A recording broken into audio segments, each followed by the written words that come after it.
Dharma Bites is brought to you by Free Buddhist Audio, the Dharma for your life. Our work is funded entirely by donations from our generous listeners. If you would like to help us keep this free, make a contribution at freebuddhistaudio.com/donate. Thank you, and happy listening. Now, second main heading, how one breaks through. And we have to deal with this rather more briefly. First of all, breaking through in general. And secondly, breaking through the four aspects of conditioned existence already mentioned. Breaking through in general, breaking through anything, breaking through any aspect of conditioned existence, any aspect of the wheel of life, is accomplished mainly through the cultivation of awareness, mindfulness, awareness, recollection. Awareness, we may say, is the great dissolver of negative emotions. Awareness is the great dissolver also of the psychological conditionings, in fact of every other aspect of the conditioned within ourselves.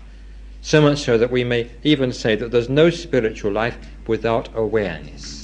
To the extent that there is awareness, there is spiritual life. It's better, one might even say, to deal with real awareness than to do a puja without any awareness at all. An action, a thought, a feeling is spiritual to the extent that it is accompanied by awareness. And whatever it may be, if there is anything negative in it, anything that smacks of the conditioned, the awareness with which it is done, if that awareness is maintained, will sooner or later eat away all that conditions, all that negative sight. So awareness is of paramount importance in the spiritual life. No spiritual life without awareness. No breakthrough, no breaking through without awareness. We've often touched on this topic, even dealt with it at length, so we won't dwell upon it anymore this evening.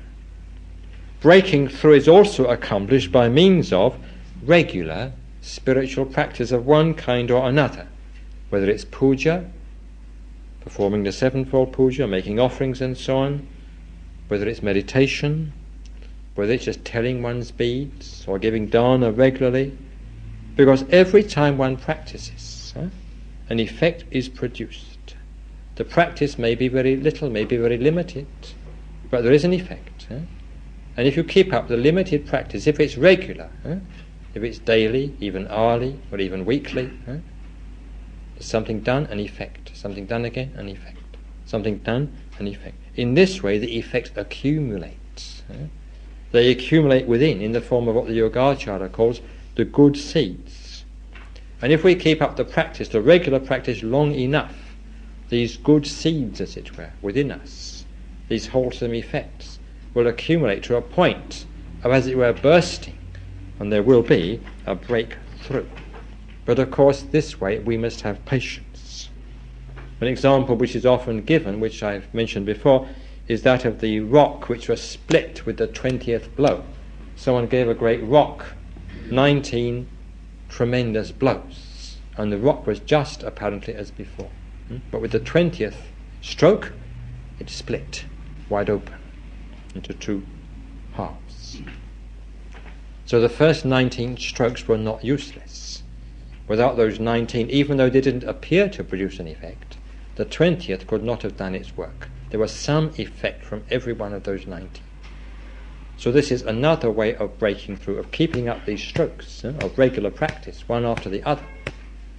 Even month after month, year after year, 10, 20, 30 years, then effects accumulate, tensions accumulate, and then one breaks through. This is another way, another general method. We hope you enjoyed today's Dharma Bite. Please help us keep this free. Make a contribution at freebuddhistaudio.com/donate. And thank you.